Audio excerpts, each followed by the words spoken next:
अस्सलाम वालेकुम एवरीवन, उम्मीद करता हूँ आप सब खैरियत से होंगे। मैं आपका होस्ट सैयद मोहम्मद अली हैदर। आप देख रहे हैं मेरी कामयाबी चैनल, जहां पर हम आपको मिलाते हैं उन लोगों से जो मेहनत, लगन और जोर जज्बे के साथ अपनी फील्ड में कामयाबी हासिल कर रहे हैं। आज हमारे साथ जो गेस्ट मौजूद हैं वो बहुत ही इंस्पायरेशनल गेस्ट हैं और मल्टी टैलेंटेड हैं। वजिया, अस्सलाम वालेकुम। वालेकुम कैसी अस्सलाम। हैं आप? अल्लाह का शुक्र।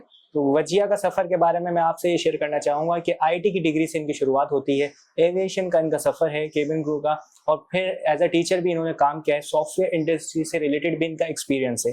सो इनसे जानना चाहेंगे इनकी कामयाबी का सफ़र। Let's start the interview. तो वजिया, सबसे पहले आपको हम अपने शो में वेलकम करते हैं कि आपका बहुत बहुत शुक्रिया कि आपने अपना कीमती वक्त हमें दिया।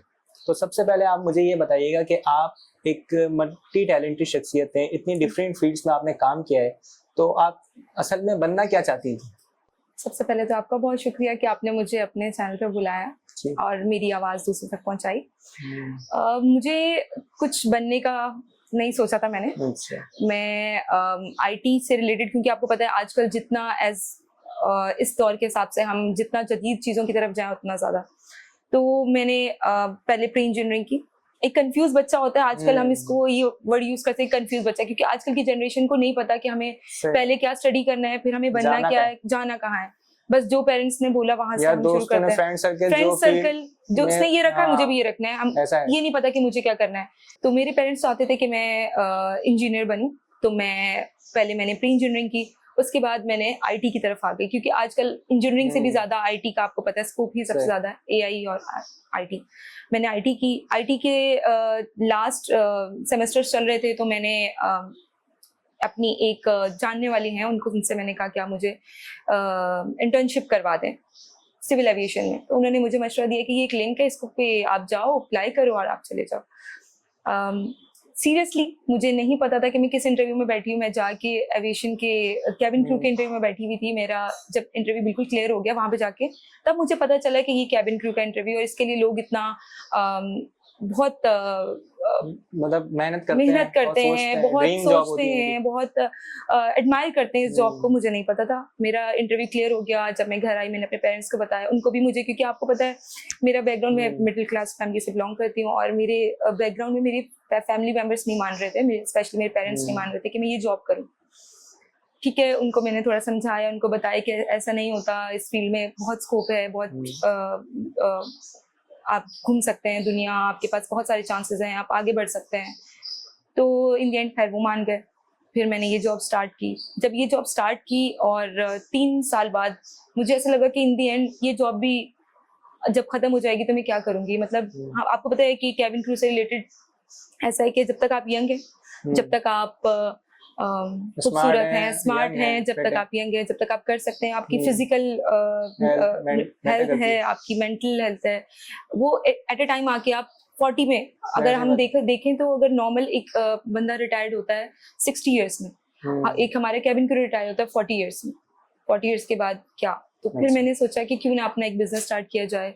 काफी जब इससे रिलेटेड ये है कि मैं जब जाती थी फ्लाइट्स पे, मैं जो परफ्यूम्स यूज करती थी, तो मुझसे काफी पैसेंजर्स पूछते थे कि आपने कौन सा परफ्यूम यूज किया है, कौन से आप क्लोन यूज कर रही हैं, मुझे हमें बताएं, क्योंकि दुबई से वो ओरिजिनल और जो एक्चुअल परफ्यूम है वो लेकर आते थे, लेकिन मैं यहाँ से एक मेरे पास J.Dot के अली उनका नाम है, उनका भी, उनसे मैं बनवाती थी परफ्यूम।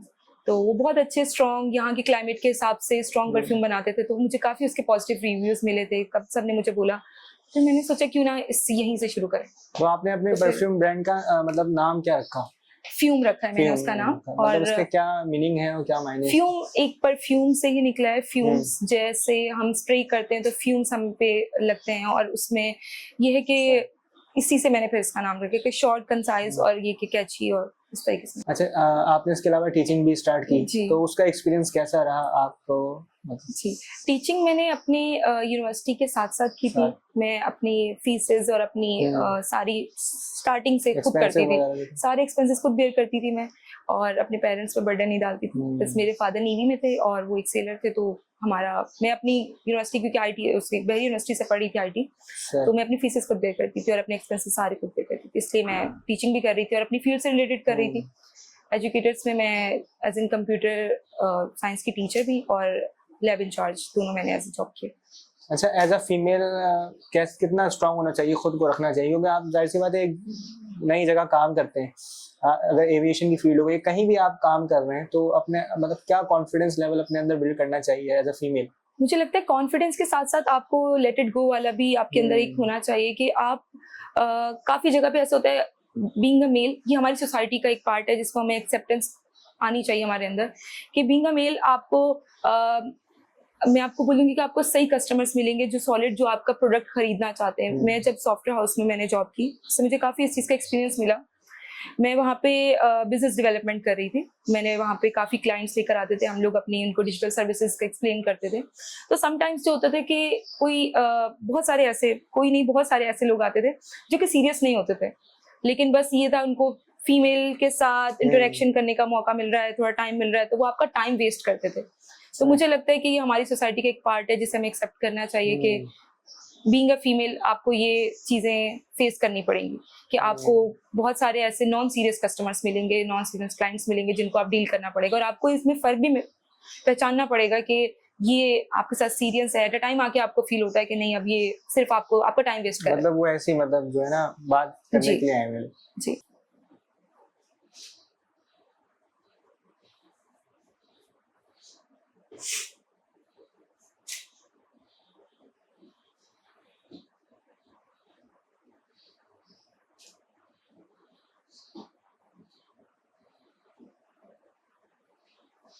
ठीक है। अच्छा, आप मुझे ये बताइएगा कि आप एविएशन आपकी जो जर्नी है इसमें सबसे चैलेंजिंग मोमेंट क्या है आपका, और क्या आपको सबसे बेस्ट मोमेंट लगा? बीइंग अ कैबिन क्रू सबसे बेस्ट मोमेंट तो ये है कि जब लोग आप इन दी एंड एट 35,000 फीट या 34,000 फीट आपके पास ना कोई डॉक्टर है, ना आपके पास कोई इंजीनियर है, ना आपके पास कोई क्लीनर है, ना आपके पास कोई वेटर है, ना आपके पास आपका सब कुछ हम आपको कोई मेडिकल असिस्टेंट है, हम आपको प्रोवाइड करेंगे, कोई आपको किसी भी चीज़ के असिस्टेंट की जरूरत है हम। तो इन दी एंड कोई मेडिकल कंडीशन सॉल्व करते हुए, उसको असिस्ट करते हुए बहुत अच्छा लगता है जब पैसेंजर्स बहुत खुश हो जाते हैं कि इन दी एंड किसी को हार्ट अटैक आया या किसी को कोई और ब्लीडिंग हो रही है, कुछ भी छोटी सी भी चीज़ सॉल्व करते हुए हमें बहुत अच्छा लगता है कि लोग बहुत दुआएं देके जाते हैं, चीज़ें करते हैं। और चैलेंजिंग चीज़ें ये होती हैं कि लोगों को अपनी बात लोगों को समझाना, क्योंकि हम जैसे ट्रैवल करते हैं हर कल्चर के लोग आते हैं। पाकिस्तान में आपको पता है कि उर्दू हर किसी को नहीं आती। हमारे साथ सिंधी ट्रैवल करते हैं, हमारे साथ पश्तो ट्रैवल करते हैं, हमारे साथ सराइकी ट्रैवल करते हैं, हमारे साथ मतलब हर वो लोग ट्रैवल करते हैं जिनको मे बी उर्दू भी नहीं आती। इंग्लिश उर्दू हमारे दो मीडियम है, जिसमें बेसिकली इंग्लिश मीडियम है, लेकिन इंग्लिश नहीं तो हम उर्दू यूज करते हैं, लेकिन उर्दू भी सबको समझ नहीं आती। तो अपनी बात समझाना जेस्चर से, अपने पोस्चर से करना अपने मैसेज बहुत मुश्किल होता है। स्पेशली जो हमारे इंटीरियर से लोग आते हैं, या मैं किसी को स्पेसिफिकली नहीं बोलूंगी क्योंकि कहीं भी हो सकता है, क्योंकि उनके कल्चर में ही नहीं है कि वो ऐसी चीज उन्होंने फर्स्ट टाइम देखी है, ऐसी लेवरेटरीज, ऐसी चेयर्स, यहाँ पे किस तरह से चलना है, किस तरह से नहीं। एक इस्लामिक पॉइंट ऑफ व्यू से भी मैं एक बताना चाहूंगी कि लोग आते हैं, हम लोग को समझाते हैं कि अगर हम जद्दा जा रहे हैं फॉर एग्जांपल, तो आपके एयरक्राफ्ट का जो फेस है वो काबे की तरफ है, आप अपनी सीट पे बैठे हम नमाज पढ़ सकते हैं, लेकिन वो लोग समझते हैं कि नहीं, हमारी ऐसे नमाज नहीं होगी। वो आइल में जाए नमाज बिछा के वहां नमाज पढ़ते हैं। आप सोचें कि हमारे पास कोई और रास्ता नहीं है वहां से गुजरने के लिए। अगर एक बंदा नमाज पढ़ रहा है तो उस टाइम के लिए कितने लोग वहां से स्टक हो जाएंगे, हमारी सर्विस होती है, बहुत प्रॉब्लम क्रिएट हो जाती है। मतलब मेरे ख्याल से तो लोगों को भी एजुकेशन की जरूरत है, बहुत एजुकेशन की जरूरत है। लोग बोलते हैं कि आप लोग काफिर हैं, मतलब समटाइम्स जो बहुत ज्यादा एक्सट्रीमिस्ट हो जाते हैं वो ये बोलते हैं कि आप लोग काफिर हैं, आप लोग नमाज नहीं पढ़ते। तो देखनी चाहिए कि बैठ के भी नमाज, जब आपके साथ कोई मसला है, इस्लाम में बैठ के लेट के आप कंडीशन, आप सफर में हैं, आप सिर्फ 2 नफिल पढ़ सकते हैं, आप 2 फर्ज पढ़ सकते हैं, आप इस तरह लेके चल सकते हैं। की बहुत जरूरत है एजुकेशन की। अच्छा, आप क्या समझते हैं कि पैसेंजर जो हैं हमारे, उनको किस तरह की एजुकेशन की नीड है? क्योंकि बहुत से मुख्तलिफ सवालात करते होंगे वो आपसे। जी बिल्कुल। तो आप किस तरह टैकल करती हैं उसको? मुझे लगता है कि बहुत स्वीट क्वेश्चंस भी होते हैं, बहुत क्यूट क्वेश्चंस भी होते हैं। समटाइम्स मैं आपको एक बताती हूँ जिसमें एक पैसेंजर मुझे कह रहे थे कि आप ये विंडो खोल दें क्योंकि हवा नहीं आ रही। तो मतलब बहुत क्यूट क्वेश्चंस भी होते हैं। उनको एजुकेशन की जरूरत है कि हम 34,000 फीट पे हैं, यहाँ पे अगर हवा विंडो आ खोल गई दी तो आप फिर बाहर चले जाएंगे। उनकी अपनी जो है ना वो जी, खराब हो हेल्थ जाएगी। हेल्थ खराब हो जाएगी, हाइपोक्सिया हो सकता है, हाइपोथर्मिया हो हम्म। सकता है। बहुत सारी ऐसी कंडीशंस हैं जिनको उनको मुझे लगता है कि बहुत ज्यादा डिटेल में नहीं, क्योंकि हम्म। ऑब्वियसली उनका ये सही। स्कोप नहीं, डोमेन नहीं है, लेकिन हाँ समटाइम्स कुछ ऐसी चीजें बताना बहुत जरूरी है। लेबोरेटरी यूज बताना बहुत जरूरी है। आपकी सीट पे किस तरह से आपने बैठना है, आपको एयरवेंट्स किस तरह से ओपन करने हैं, हवा कहाँ से आएगी, किस तरह से आपने उठ के जाना है, कुछ बेसिक मैनर्स, कुछ चीजें मुझे लगता है एजुकेशन में। अच्छा, जब आप फर्स्ट टाइम मतलब आप ऐसे कैबिन क्रू का पार्ट बनी, जी तो जी। उस वक्त आपका क्या एक्सपीरियंस था? और थोड़ा हेजिटेट होता है बंदा फर्स्ट टाइम, तो ऐसा कुछ था या नहीं? हेजिटेट तो नहीं, लेकिन हाँ जब स्टार्ट में गए तो इतना कॉन्फिडेंस नहीं होता। ऐसा ऐसा लोगों के साथ डील करके आप डेली 500 लोगों के साथ डील करते हैं, तो हम obviously for the time period आपको ऐसा ऐसा आपको कॉन्फिडेंस आ जाता है। कॉन्फिडेंस के अलावा कुछ चीज़ें ऐसी होती हैं, जैसे जब फर्स्ट टाइम मैंने एयरक्राफ्ट विजिट किया था, पैसेंजर सीट्स तो ठीक है नॉर्मल है, लेकिन जब आप गैलीज में जाते हैं आप देखते हैं यहाँ बहुत कंजस्टेड है। मैं फर्स्ट टाइम गई थी, मुझे लगा था यार यहाँ कौन बैठता होगा, तो बिल्कुल बहुत कंजस्टेड है, कब्र की तरह है, मतलब बहुत छोटे जगह है यहाँ, कैसे लोग इतना टाइम 7 आवर्स की 14 आवर्स की फ्लाइट्स करते होंगे। तो फिर आहिस्ता आहिस्ता अब तो ऐसा लगता है कि मैं वहाँ अपनी जिंदगी गुजार सकती हूँ, क्योंकि इतना मतलब बड़ा लगता फिर है आप यूज्ड टू हो गई वहाँ पे। बहुत। अच्छा, अगर कोई एविएशन की ये फील्ड ज्वाइन करना चाहता है, जी। तो उसमें मतलब क्या उसका तरीकेकार है? इसमें फीमेल्स हैं या मेल्स भी होते हैं? मेल्स भी कर सकते हैं, फीमेल भी कर सकते हैं। कुछ एयरलाइंस हमारी, मैं पाकिस्तान के हिसाब से बता देती हूँ पहले आपको। पाकिस्तान में हमारे PIA है, फ्लाइजिना है, जिसमें मेल ज्वाइन कर सकते हैं, और अब एक और एयरलाइन आ रही है एयर कराची, वहाँ पे भी मेल अप्लाई कर सकते हैं। तो मेल भी अप्लाई कर सकते हैं, फीमेल भी। क्राइटेरिया भी बहुत सिंपल है कि इंटरमीडिएट रिक्वायरमेंट है। आप कोई भी हाई स्कूल या इंटरमीडिएट रिक्वायरमेंट है, आप उसके बाद ज्वाइन कर सकते हैं। आप ऑनलाइन अप्लाई कर लें, या हमारे वॉक इन इंटरव्यूज भी होते हैं हर एयरलाइन के, आप उनके पेजेस ज्वाइन कर लें इंस्टाग्राम पे, सोशल मीडिया पे, तो आपको पता चल जाएगा किस दिन है। PC में मोस्टली हो रहे होते हैं हमारे एयर ब्लू के, जो मैं आपको बता देती हूँ PC में होते हैं कराची में, तो वो डेट आ जाती है, उसके हिसाब से आप जाके इंटरव्यूज दे सकते हैं। अच्छा, बहुत ईजी। मतलब इसमें एविएशन का कितना टाइम पीरियड होता है? मतलब एक जॉब होती है ना, जैसे आजकल तो 9 to 5 है, या बहुत सी अलग अलग जॉब है, तो आपका क्या टाइम पीरियड होता है जॉब? इसमें कोई टाइम पीरियड नहीं है। अच्छा। इस जॉब का बेनिफिट भी ये है और ड्रॉबैक भी यही है कि आपका कोई टाइम पीरियड नहीं है, आपको 24/7 है। कोई ईद है, आपकी संडे है, कोई आपकी पब्लिक हॉलीडे नहीं होती, कुछ भी नहीं। आपका 7 डे ऑफ आपको एक मिलता है, एक वीक में एक ऑफ मिलता है। उसके अलावा आप अगर फ्लाइंग करते हो उस हिसाब से ऑफ होते हैं, डबल ऑफ मिल जाता है, रेस्ट ऑफ मिल जाता है, लेकिन वो स्पेसिफिक नहीं है कि आपको किसी संडे को मिलेगा, ट्यूसडे को मिलेगा, वो आपकी फ्लाइंग के हिसाब से। जी, फ्लाइट के हिसाब से। जी। तो ये किस तरह मैनेज करना होता है? जैसे बताया आपको फैमिली को भी टाइम देना, अपना घर भी है, तो किस तरह मैनेज करती हैं आप टाइम? ये मैनेज इस तरह से हो सकता है कि अगर आप शादीशुदा है तो आपके इन-लॉज और आपके हस्बैंड बहुत सपोर्टिव हों, तो मेरे ख्याल से अच्छे से मैनेज हो जाता है कि आप अपने बच्चों को भी देख सकते हैं। आप फ्लाइट करके आए, आके एयर ब्लू में हमारे पास बहुत लॉन्ग सेक्टर्स नहीं है, हम बहुत लंबे स्लिप्स नहीं करते, हम शॉर्ट स्लिप्स कर लेते हैं, या अगर लॉन्ग स्लिप्स करते भी हैं तो हम अपनी फैमिली को साथ लेके जा सकते हैं डोमेस्टिक पे। इंटरनेशनल पे ये कि हमारे लॉन्ग स्लिप्स हैं नहीं, तो हम अभी तक ठीक है। अगर हम एमिरेट्स को देख लें या PIA को देख लें, तो फिर ये कि आपको फैमिली को थोड़ा सा सपोर्टिव फैमिली मेंबर्स होंगे, तो आप अपनी बच्चों को स्पेशली आपकी ज्यादा जरूरत होती है। हस्बैंड भी या बहन भाई और मदर को, जो आपके पेरेंट्स होते हैं, उनको इतना मेरे ख्याल से इतना टाइम का इशू नहीं होता। सबसे ज्यादा बच्चों को होता है। उसमें आप ये है कि मैंने आपसे कहा कि अगर सपोर्टिव हस्बैंड या सपोर्टिव इन-लॉज है तो आप कर सकते हैं। ये अच्छा, मेरा सवाल आपसे है कि आपके नजदीक कामयाबी का मतलब क्या है? मतलब एज अ कामयाब इंसान कैसा होना चाहिए? मुझे लगता है कि कामयाबी का मतलब मेरे नजदीक कुछ नया ट्राई करना, कोशिश करना। मेरे नजदीक मुझे लगता है कि हमारे 50 to 80% लोग हमारे यहाँ ट्राई नहीं करते, डरते हैं। मैं आपसे कह रही हूँ कि आप इंटरव्यू देने से डरते हैं। मेरे साथ जब मैंने अपने सॉफ्टवेयर हाउस ज्वाइन किया था, सॉफ्टवेयर हाउस से पहले मैंने एक कंपनी ज्वाइन की थी, NI ग्रुप ऑफ कंपनीज।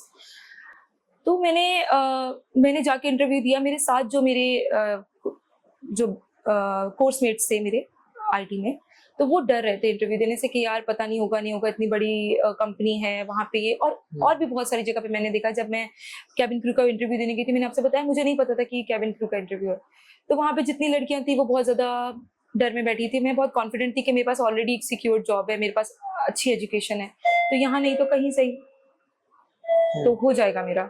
तो इसलिए मुझे लगता है कॉन्फिडेंस की जरूरत है, और हमें नई कोशिश करने की जरूरत है। नहीं होगा इंटरव्यू तो क्लियर तो नहीं होगा, लेकिन एटलीस्ट आप अप्लाई तो करेंगे, कोशिश तो करेंगे, नया कुछ एफर्ट्स करें, आप कोशिश करें, आप ट्राई करें नई जगह जाने की, नई जगह आपको अपनी फील्ड्स भी स्पेशली सही। अगर आपको एक फील्ड नहीं समझ में आ रही, आप स्टक है, आप ये बोले नहीं अब मैंने तो ये एजुकेशन ले लिया है, मुझे तो इस फील्ड में काम करते 5 साल हो गए हैं, 3 साल हो गए, मैं अब स्विच नहीं कर सकती, ऐसा कुछ नहीं है। आप जिंदगी के किसी भी हिस्से में आप स्विच भी कर सकते हैं, आप नई चीज ट्राई भी कर सकते हैं, उसमें कामयाब भी हो सकते हैं। अगर आप में कॉन्फिडेंस है, स्किल्स हैं, तो आप कुछ भी ट्राई कर सकते ट्राई हैं। कर सकते हैं, बिल्कुल। सही। आपने जो एंटरप्रेन्योरशिप अभी स्टार्ट किया, अपना बिजनेस लॉन्च किया है फ्यूम फ्रेग्रेंस का, जी जी तो उसका आइडिया आपने बताया कि कैसे आया, लेकिन जी। उसकी लॉन्ग लास्टिंग और कितनी वैरायटी है आपके पास उसकी? मेरे पास अभी 22 वेरिएंट्स है, जिसमें ज्यादातर मैं क्लोन पे काम कर रही हूँ। मेरे अपने 2 सिग्नेचर फ्रेग्रेंस है, लेकिन उस पे मैं अभी, इसलिए लोग नई चीज ट्राई करने से पहले लोग थोड़ा सोचते हैं। हमारे यहाँ सबको पता है कि कौन से क्लोन्स हैं, कौन से मार्केट में परफ्यूम्स चल रहे हैं। सिवाज फॉर एग्जाम्पल, मेन में मैं बता दूं, क्रीड है, तो लोगों को इसका बहुत आइडिया होता है, लोग इसको ट्राई करना चाहते हैं, इसी की उनको फ्रेग्रेंस पसंद होती है। तो मैंने इस पे क्लोन पे काम किया। 22 वेरिएंट्स टोटल है मेरे पास अभी, और पे काम चल रहा है अभी मेरा। तो मतलब ये आप ऑनलाइन काम कर रही हैं, आपकी कोई शॉप वगैरह भी है इसकी? ये ऑनलाइन में काम कर रही हूँ। मेरा एक कियोस्क था आरजे मॉल, फेस्टिवल में मैंने किया था। अब मैं अपना एक आउटलेट खोलने का भी सोच रही हूँ, एक्सपेंड करने का इसको सोच रही हूँ अभी, ऐसे साथ साथ चलेगा। अच्छा, जो इस बिजनेस में आना चाहता है तो उनको किस चीज का ख्याल रखना चाहिए, मतलब एज अ फ्रेग्रेंस में आना चाहिए? जी जी, फ्रेग्रेंस में मुझे लगता है फ्रेग्रेंस वर्ल्ड में सबसे ज्यादा तो बहुत कंपटीशन बहुत है। आपको स्क्रैच से स्टार्ट करना है, आपको पहली तो घबराना नहीं है, दूसरी चीज ये करनी है आपको कि लास्टिंग पे काम करना है। यहाँ पे सबको, इन पाकिस्तान, हमारे इस एरिया में, हमारे इस क्लाइमेट में सबको जिन चाहिए, एक जिन, परफ्यूम के नाम पे एक जिन चाहिए जो उनको चिपक जाए और वो फिर चिपका रहे, खत्म ही ना हो, वो खत्म ही ना हो। हमें एक अंडरस्टैंडिंग हमारी एक होनी चाहिए कि अगर एक लाइट आप उस पे जा रहे हैं, आप एक नोट्स पे जा रहे हैं, तो उस पे आपका परफ्यूम 4 आवर्स 8 आवर्स से ज्यादा लास्ट नहीं कर सकता। लेकिन अगर आप वही, आपकी नोट्स स्ट्रांग हैं, आपकी परफ्यूम स्ट्रांग है, तो आपको वो 12 आवर्स 24 आवर्स। मेरे पास तो रिव्यूज इस तरह से भी आए हैं कि यार हमने कपड़े धो के भी लटकाए हैं तो उससे भी खुशबू आ रही है, बिकॉज हमने जब स्टार्ट किया बिल्कुल स्क्रैच से, तो हमने इसकी क्वालिटी पे काम किया। हमने ऑयल्स इंपोर्ट करवाए अपने, हमने इसकी बॉटल्स देखी, कितनी बॉटल्स पे किस तरह से चल रही, मैसरेशन प्रोसेस किस तरह से हमारा ज्यादा से ज्यादा लास्ट करे, क्योंकि यहाँ पे सबसे ज्यादा लोगों को लास्टिंग है। क्योंकि परफ्यूम्स तो देखें, सिवाज भी बना हुआ है, क्रीड भी बना हुआ है, अगर मैं क्लोन्स पे काम आपको बता, सब बना हुआ है लेकिन लोग मुझसे क्यों लें? इसलिए कि वो लास्ट कर रहे हैं, इसलिए कि वो अफोर्डेबल है। इसलिए मैंने अपने परफ्यूम्स पे स्टार्टिंग से लेके, मेरा पहले नाम कुछ चेंज था, फिर मैंने नाम चेंज किया, फिर मैंने उनकी बॉटल्स चेंज की, मैंने उनकी जो बिल्कुल डिजाइन था वो चेंज किया, डिजाइन करवाया। हमारे एक बहुत काबिल डिजाइनर है। अच्छा, आपकी जो परफ्यूम है उनकी काफी सारी वैरायटीज हैं, तो कौन सी बेस्ट आपको लगती है उसमें सबसे ज्यादा? इट डिपेंड्स, अगर आपकी चॉइस किस तरह से, अगर आप स्ट्रॉन्ग परफ्यूम करते हैं, लाइक करते हैं, तो आप उन पे जा सकते हैं। अगर आप बहुत लाइट आपको पसंद है, तो आप बकरत रोज का 540 हमारा एक है क्लोन, उसको आप यूज कर सकते हैं। आप क्रीड अगर स्ट्रॉन्ग है तो आप क्रीड यूज कर सकते हैं, सिवाज यूज कर सकते हैं।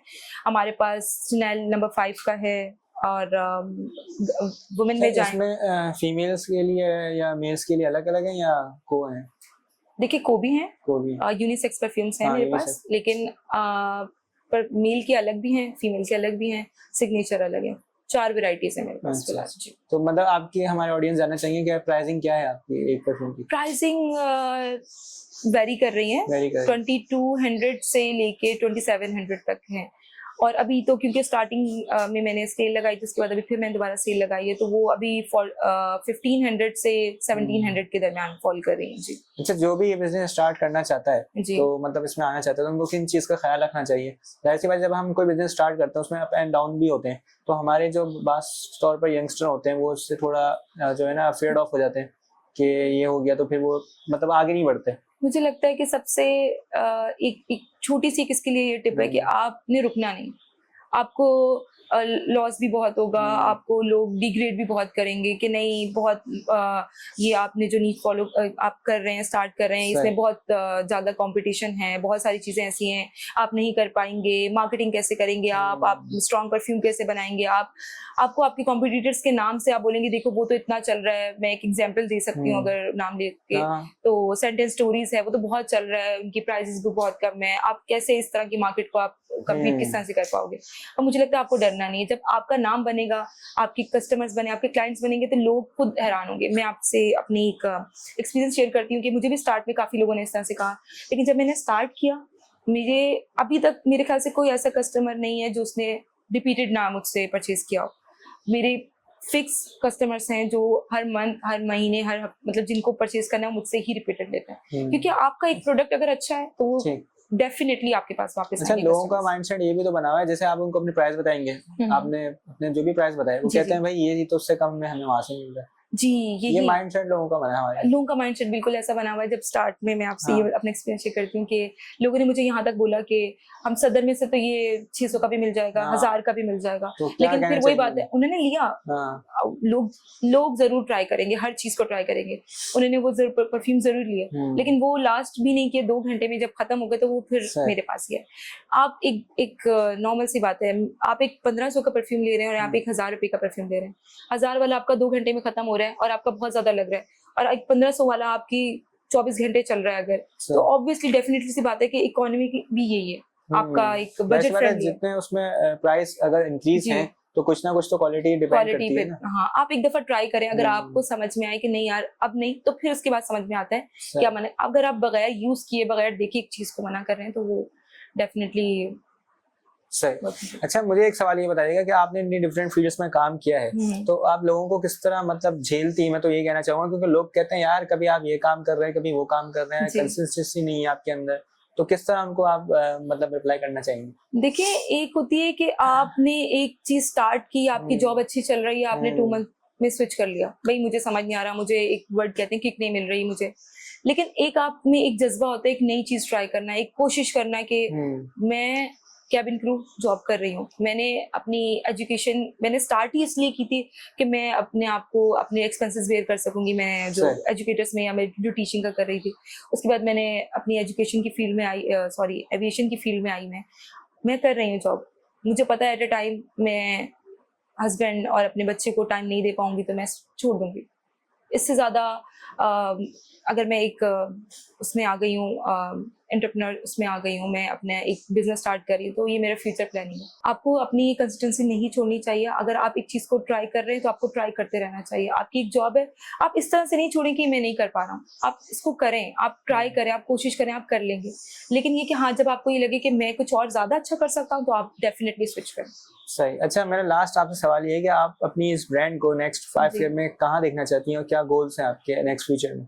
मेरे गोल्स डेफिनेटली हैं कि यहाँ पाकिस्तान में हर बंदा फ्यूम को जाने, फ्यूम को यूज करे, फ्यूम को इस्तेमाल करे। इन दी एंड आप हमारी ऑडियंस को क्या मैसेज देना चाहेंगी, स्पेशली फीमेल्स के हवाले से, जो बिजनेस वुमेन हैं और जो काम करना चाहती हैं उनके हवाले से? मुझे लगता है कि सबके लिए है, फीमेल्स के लिए तो है ये, बट मेल के लिए भी है कि आपको ट्राई करना चाहिए, आपको कोशिश करनी चाहिए, आपको अपने आप पे बिलीव करना चाहिए। आप सब कर सकते हैं। आप जिस फील्ड में जाएंगे आप अचीव कर लेंगे। मुझे लगता है आपको कोशिश करनी चाहिए, आपको डरना नहीं चाहिए बस। Thank you very much Wajiha, आपका बहुत बहुत शुक्रिया कि आपने अपना कीमती वक्त हमारे शो के लिए निकाला। तो नाज़रीन, मिलते हैं आपसे फिर किसी एक नई एपिसोड के अंदर, एक नए मेहमान के साथ, एक नई इंटरेस्टिंग स्टोरी के साथ। तब तक के लिए अपना ख्याल रखिएगा। अल्लाह हाफिज।